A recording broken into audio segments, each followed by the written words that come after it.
Et on est parti pour encore une vidéo sur les macros.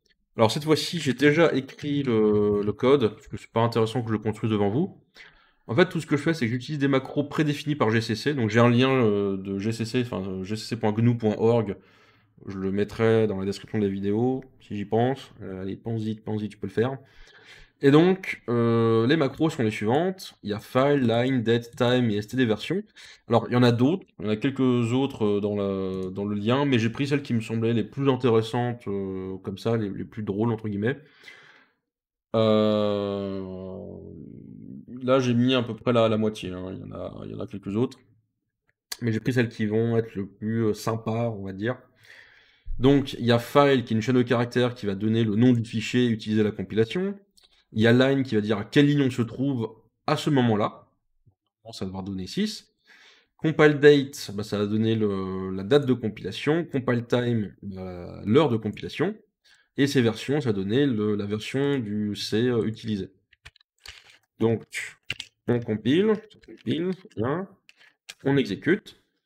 Et donc, on a file, c'est cpp.c. Donc, c'est bien là où on se trouve, cpp.c. Hein, cpp.c. Ligne 6, bon bah le printf il est bien à la ligne 6, effectivement. Compile date, le 16 juin 2024, oui, sûrement.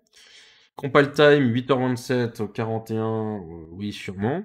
Et ces versions, alors là, faut le séparer en deux. C'est les 4 premiers chiffres, c'est l'année, le deuxième, c'est le mois. Donc, 1999 de janvier, donc c'est bien le standard C99 que j'ai utilisé. Voilà. Je vous invite à aller voir le lien dans la description, il y a d'autres macros en plus.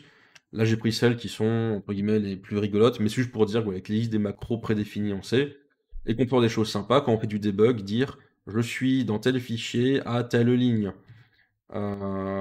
Pour savoir, si dans les informations, quand on fait "-v" pour le verbose ou "-h" pour l'help, dire j'ai été compilé à telle date, telle heure, avec telle version du C. Ça peut être sympa pour aider à faire du debug ou aider à faire du versionnage. C'est plutôt cool.